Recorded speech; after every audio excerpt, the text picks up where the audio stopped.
Jai Prabhuji.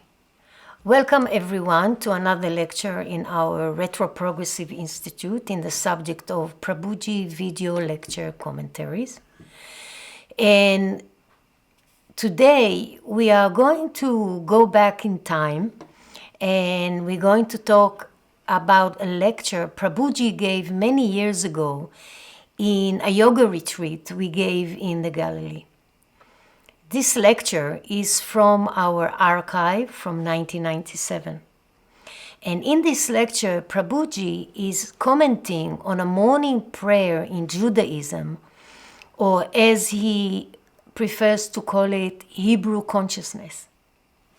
And the prayer says, מודה אני לפניך, מלכי וקיים, שהחזרת בי נשמתי בחמלה רבה אמונתך.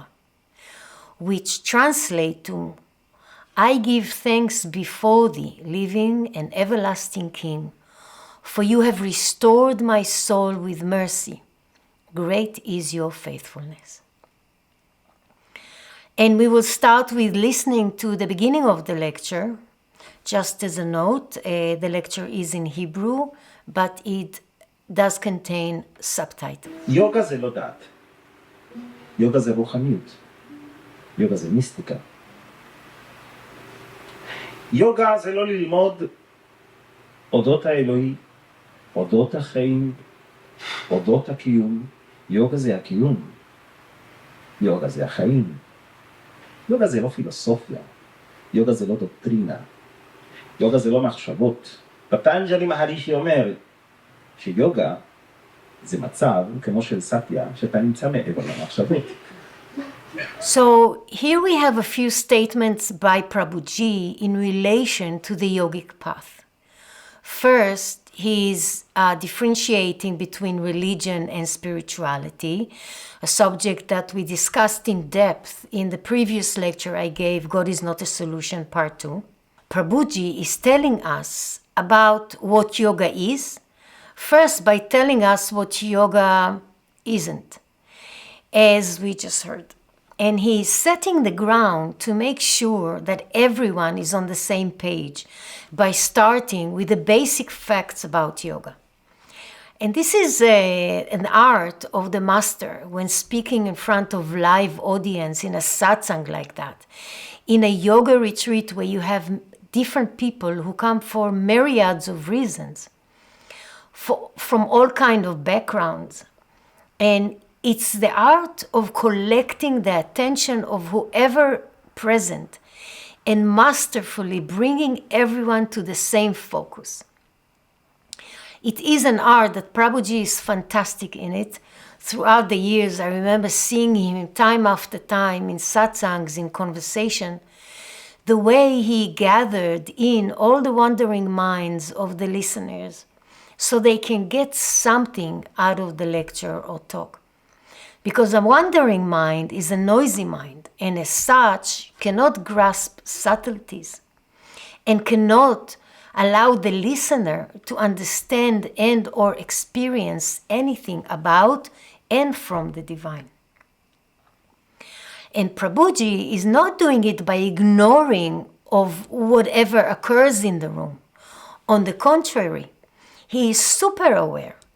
And he is including even the ones that are experiencing by mentioning a name of one of them. And by doing that, also whoever got distracted by the experiencing participant. At the same time, in one sentence, he is explaining to whoever didn't see such a phenomenon before of what is going on. When he says, Patanjali Maharishi say that yoga is a state like of Satya, that's the name of a person, that you are beyond the thought. He is not disconnecting anything or anyone from what is occurring in the room. Because if you will think about it, this is the most important thing. Not the information, but what is revealed to the people. And this is what's occurring in the room, what I would like to bring our attention to. And what happened in the room is the one of the expression of the state of an enlightened master that manifests itself in the ability to transmit the experience. So when I just said about the experiencing participant and Prabhuji mentioning one of them by name, I was referring to the phenomenon that occurs around Prabhuji. Whoever is open enough can have a glimpse of Prabhuji's state, and the transmission of this energy is called Shaktipad. Now, this phenomenon of ascension of the Kundalini Shakti from the Muladhara, or the base chakra, to the Sahasrara chakra, and beyond, where Shakti meets Shiva, the feminine energy meets the male energy, and the state of enlightenment happen, which is the whole science behind the Kundalini Yoga path. Now, we do not have time to go into all of it, but I will refer to a few things within this path in order to explain what was occurring in the room at the time of the lecture by Prabhuji.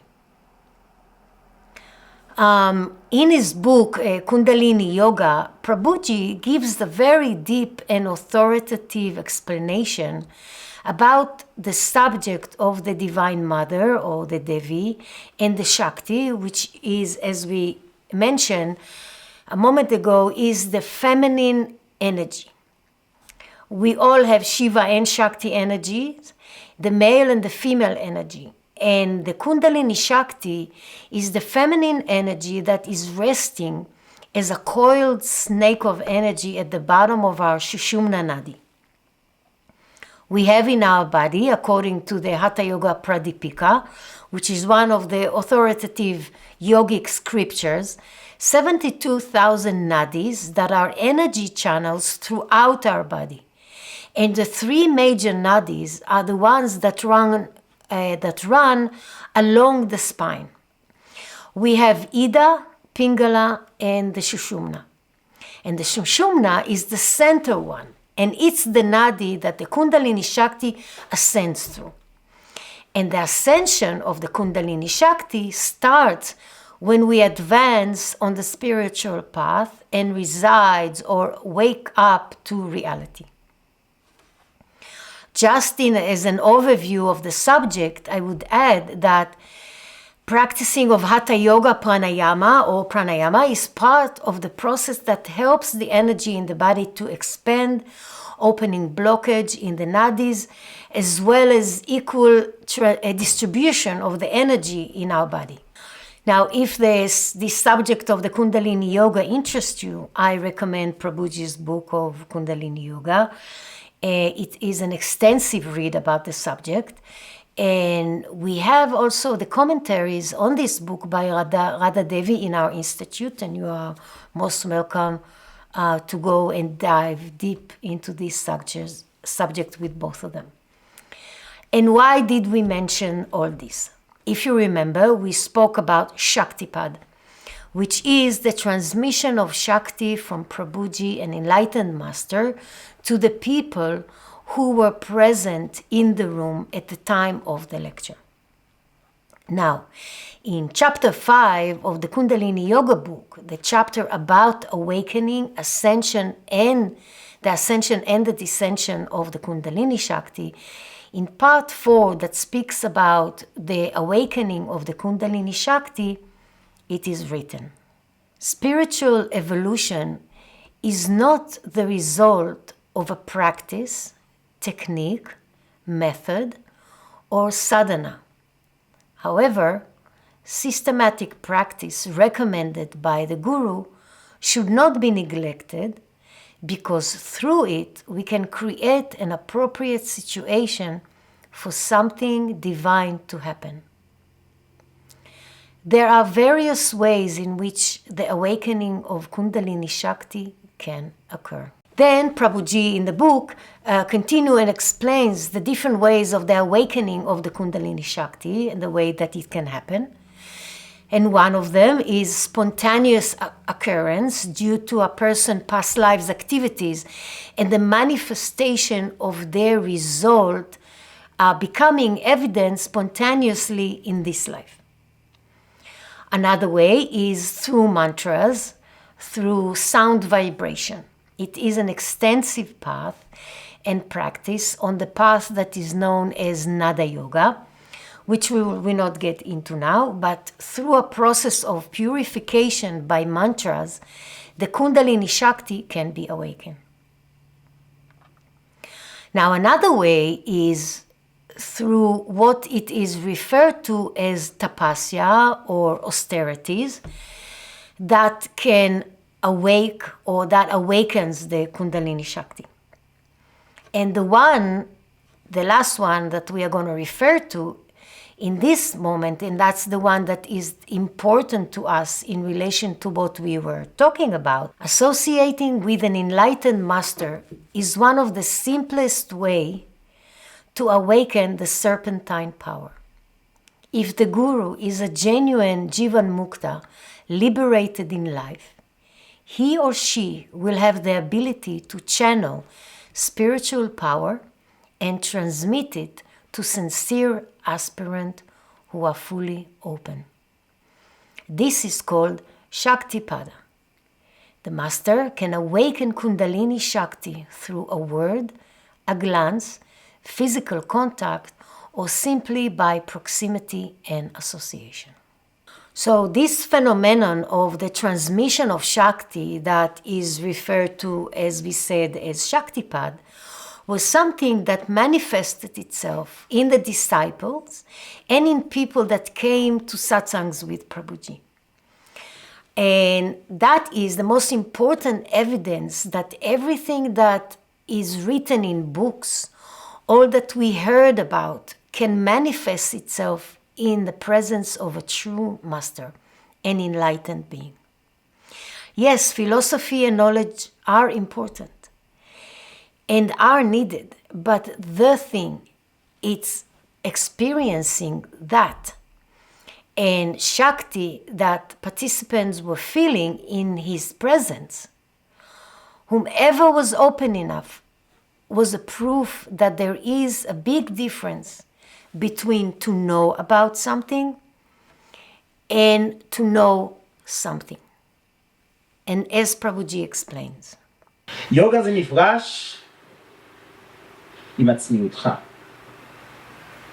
אבל מפגש שלך עם עצמיותך הוא לא מפגש של שתיים. זה ייחוד, זה ללכת לאיבוד, בייחוד זה יוגה.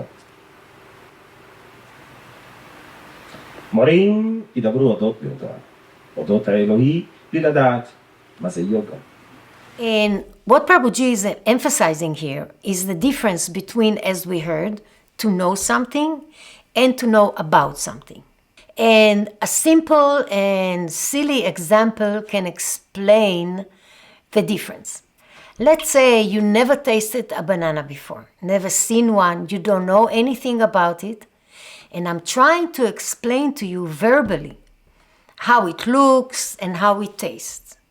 Do you think I will be able to do so? Do you really think you will be able to know what a banana is? Or if I bring you a banana and let you eat one, in which one of these options you can say, oh, I know a banana, what a banana is? And not only that, will the name be important? How it is called?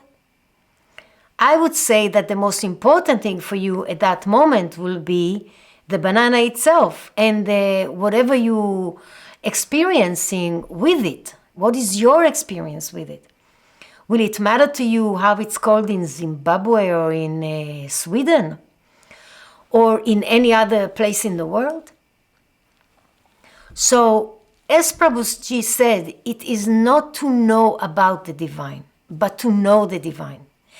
And that can happen only when you are not. When there is yoga, union.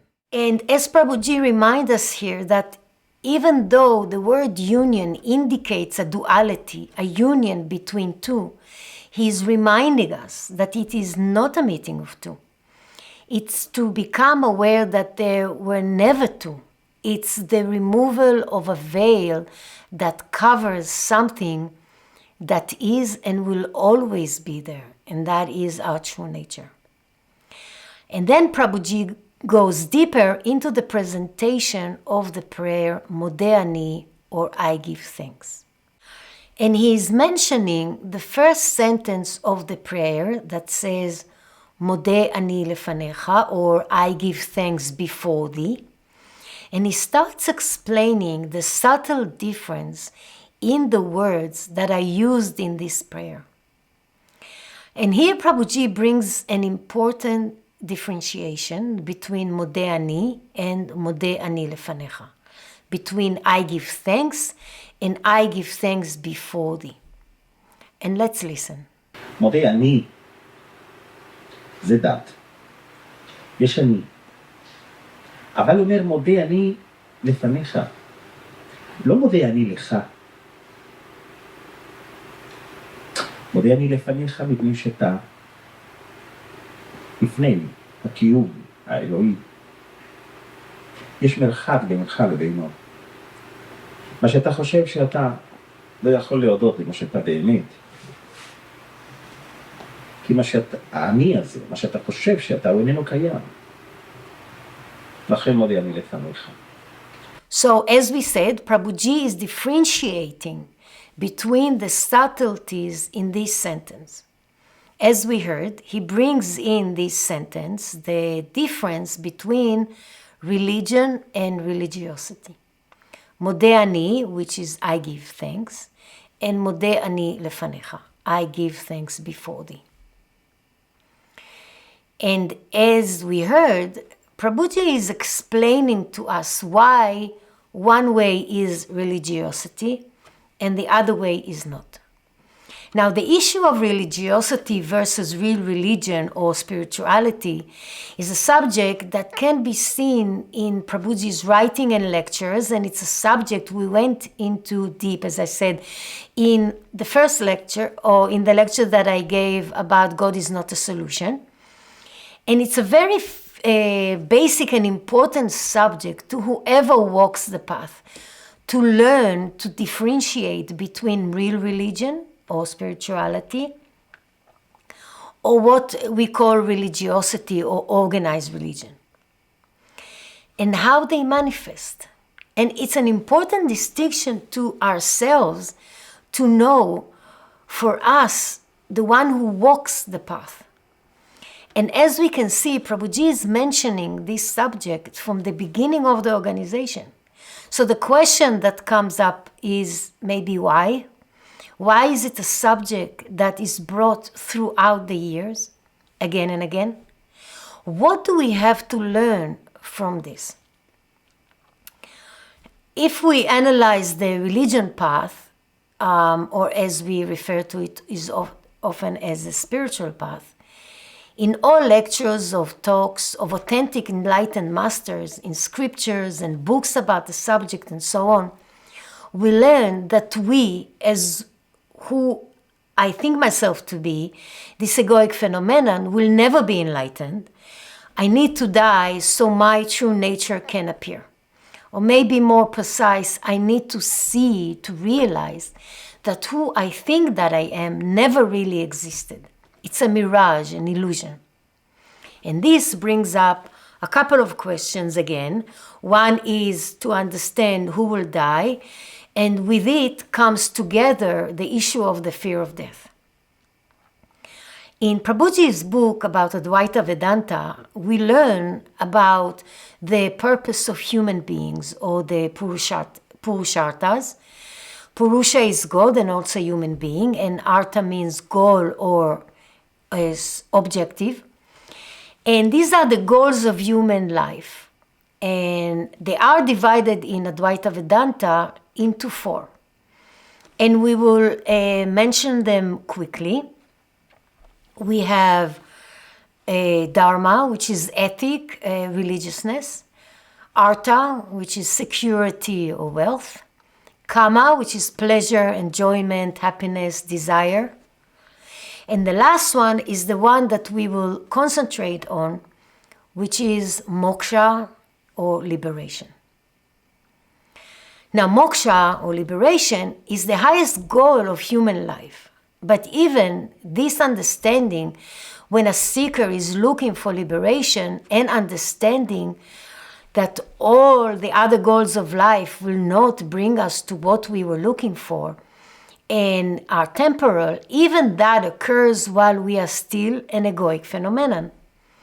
It may have taken us many incarnations to get to this position where we can understand that there is no happiness in this world because of our limitless original nature, and anything limited will never be satisfying. That's why we keep on searching for a better everything, and why we are still an egoic phenomenon, or if to be more precise, we still identify with what we think that we are, this body-mind complex that is illusory. This identification with something that doesn't really exist, that identification with the I idea needs to disappear, to die in a way. When maybe we are looking in the wrong direction. So the last Purushartha, the highest goal of life, the search for moksha, is only the first step in a new perspective we perceive of life, or a new direction in life. And it's a type of death in a way, because everything changes. It's like a new platform we start our life in again. No matter what age or state of life it finds you in. And in the Advaita Vedanta book, in the part about the Purusharthas, moksha or liberation, Prabhuji writes, moksha is reserved for those who understood the futility in trying to complete themselves through dharma, artha, and kama. When we mature, we are able to express our experiences and discover that behind our dharmic search for safety, pleasure, and love, there is basic desire to free ourselves from insufficiency. And I can tell you from my personal experience that before I met Prabhuji, I was a very restless person. I tried so many things, I did many things, but nothing would stick. I would always move to something else after a while. No matter what, sometimes I would stay in one thing longer than other times, but at some point I would always change. I traveled to many places, I tried many things. Eventually, I went to college overseas, and at the end or towards the end of college, when I was planning or trying to plan my next step, I was looking at my life, and I was 23, about to graduate, and suddenly it hit me, a realization of two things at once. One is that there is no happiness in this world, and the second one is that everywhere I look, everywhere I go, I take myself with me, which got me to the realization that I was looking for happiness and that I am looking in the wrong direction. And that was for me the beginning of the search for moksha. And I can tell you that in one moment, my whole life changed. Everything up until then seems to have stopped, literally dropped.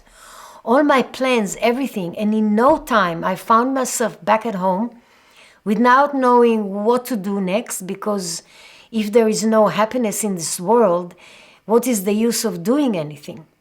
But then the search for who I am began. The preparatory stages, and it took 2 years, and 2 years later I met Prabhuji, and as we say, the rest is history. But me and many others who start their spiritual life don't understand, don't know sometimes anything about the path. I can tell you that I didn't have a clue, no clue, let alone the difference between religion and religiosity. And that's why it is so important to find the right guide, an enlightened master that will direct your search in the right direction, that will indicate the dangers along the way. That one of them is not falling into religiosity. Someone that will remind you to live in the present, in the retroprogressive path, not to disregard your retro, but also not to let it dictate or stop your progress. It's a delicate balance you need to learn along the way, and the guru helps you with that, because it is easier for the ego to fall into religiosity, because it makes one feel good about itself without the real danger to its existence. And Prabhuji continues. הוא תמיד לפניך. הוא תמיד לפניך מפני שהוא מעולם לא מאחוריך, הוא לא עבר. החיים והקיום הם לא עבר, הם הווה. ואפילו השם המפורש, יהיה הווה. יהיה הווה ותהיה אלוהי. האלוהי לפניך, כאן, עכשיו, כל רגע. So, as Prabhuji keeps on and reminding us that I give thanks before thee, because the divine existence, divinity is never behind us, but it is all happening in the present. Even our past is in the present, because when we think or bring our past along the way, when do we do it? If I get remembered something about my past, or I'm contemplating about something in my past, when does it happen? It happens now, in the present. Really, in a way, nothing really happens in the past or in the future, because even the thought of them happens only now. And there is this famous saying that says there's no time like the present. I would probably change it to there is no other time than the present. And we are getting a reminder here by Prabhuji that this moment, the present, is divinity. And that in Judaism, it is reflected in the explicit name of the divine Yud-Kei Vav-Kei. Or if we translate it to English, it will be the letters YHWH. We will not go into the whole explanation in this regard, but the explicit name of the divine in Hebrew or in Judaism means to be or present, or the now. Now, we said that we are looking into two things: who needs to die and the fear of death. So we already mentioned who we think that we are, this egoic phenomenon, is the one that needs to disappear. And in the prayer, the next sentence after I give thanks before thee is a living and existing king. And Prabhuji explains. מלך חי וקיים. האלוהי הוא מלך. האלוהי הוא מלך, ועליך להתנהג כמשרת. ככל שתהיה משרת של האלוהי, ככל שמשרת את הקיום, את החיים, אבל עכשיו כל אחד רוצה להיות מלך. כל אחד רוצה יותר שליטה. מה זה האגו אם לא שליטה? אהנקרה בסנסקריט, עשייה. So, as we heard, the prayer tells us that the divine is king, and as Prabhuji indicates, what it means is that we need to become servants. And what is the problem with that? That the I, this egoic phenomenon, or as we heard, the doer, doesn't want to serve. It wants to be served. To be a servant in the world used to be a derogatory word. Today it maybe have changed a bit, and it's getting a more favorable meaning, or maybe it's only used to disguise the real intentions behind one's action, like politicians who are supposed to be public servants. But that's not quite what happens. Still, it doesn't change the fact that the ego wants to be served rather than serve, to be in control rather than be controlled. And what is the problem we encounter? The fact that we don't understand or see that as I, as ego, we are already slaves to what our mind and body wants. Everyone wants everyone else to do as they say, to have the power over other people, nations even. But we don't pay attention that with this identification with our body-mind complex, we are already slaves. We are slaves to our desires, to our wants and needs. And as Prabhuji writes in the Advaita Vedanta book, in the part about moksha, the egoic phenomenon is an experience of absence or lack. The idea of the I resembles a very deep well that is impossible to fill.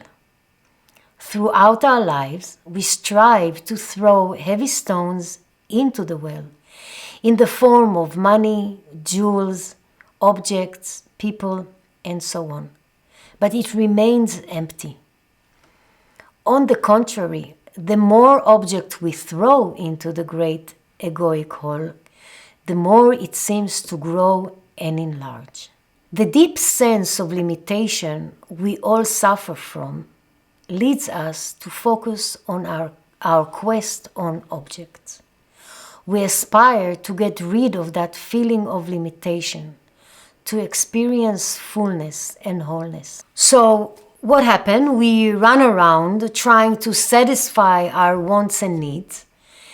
And what we need to do is to understand is that there are only two states in this life. I am either a servant of my ego, of my body-mind complex, or I am servant of the divine. But being a servant of the divine is in actuality freedom from our limitation, from our mechanisms, from our past that dictates our future, and so on. And then Prabhuji continues. אתם יודעים מה הפחד שהוא בסיס כל הפחדים? פטנג'לי מהרישי אומר שהוא הפחד מהמוות. אבל זה לא סתם פחד מהמוות מלעזוב את הגוף. זה פחד מלאבד את עצמך, מלאבד שליטה. אנחנו מפחדים אפילו לאהוב בצורה טוטלית, כי מפחד לאבד את עצמי. So here we have it, the second subject we said we will need to understand, the fear of death. And Prabhuji says something here that is very profound, that we are even afraid to love fully and completely because of the fear of losing ourselves, of losing control, which in many scriptures, our mundane love, or what we think that is love, is described as attachment and not true or pure love. In Jnana Yoga, that can be referred to as the practical aspect of Advaita Vedanta, we have Patanjali Maharishi, who wrote the Yoga Sutras. And in Prabhuji's book, Advaita Vedanta, in the 13th chapter, Prabhuji tells us that Patanjali Maharishi helps us to identify the 5 kleshas or affliction that stands in our way to liberation. We will not go into it fully because it's a subject to a whole different lecture, but we will mention them here in brief, and we will dive into only one of them. So the 5 kleshas are avidya, or ignorance. It's the ignorance of our Brahminical nature. Asmita, or egoism, and egoism is born of avidya. Raga and dvesha, which are 2. Raga is attraction and dvesha is aversions, which can be summarized to our likes and dislikes. We run after one and try to avoid the other. And the 5th one, abhinivesha, or clinging to life, which is the klesha we will dive a little into. Clinging to life, or the fear of dying, and Prabhuji is writing. Our fear of death is proportional to our attachment to life. When we accumulate things, it is not our possession that contaminate our soul, but our craving to possess. In reality, our fear of death is only due to attachment. Behind the fear of physical death lies the fear of the disappearance of the mind and the destruction of the ego. The egoic phenomenon is not only frightened of losing the body, but of anything that threatens to diminish it in any way. So here we have a great explanation on why knowing who we are comes together with the fear of death. The egoic phenomenon is not only frightened of losing the body, but of anything that threatens to diminish it in any way. That's where the inability to love fully and completely comes. And in many times, even the inability to do anything full-heartedly, to do something in a way that you lose yourself in it. You do not remember who or what you are or where you are. So anything that diminishes the ego creates the fear of death. Now, in my opinion, not less important is the understanding of what Prabhuji teaches, that it is not a problem to have things. It is our attitude towards them that is problematic. It is not a problem to do and try and taste things. The problem is that we want to repeat it. Repetition is the issue. Because we experienced something, we liked it, we enjoyed it, and it is not enough for us. No, now we want to repeat it. We want to control it. So whenever we would like, we can have it and enjoy it. It is in the same way, again and again. So we are not in the moment anymore. We are getting attached to what we felt, what we tasted, experienced. We are in what was experienced. And if you pay attention, things are never the same. Why? Because we are not enjoying them now or as they may come to us each time, but we try to fit them to what we have in our mind, in what we collected and stored, and we want to repeat it, we want to possess it. And Prabhuji continues. בתנ"ך כתוב הרבה מאוד על פחד מאלוהים. פחד להתקרב לאלוהים. כשמשה רבנו ירד מהר סיני, אף אחד היה מתקרב אליו, אוי ואבוי. למה? זה מסוכן להתקרב לאלוהים. זה מסוכן להתקרב למאסטר. מפני שאתה יכול לגלות שהעצמיות הזאת שאתה מייגן עליה, איננה קיימת.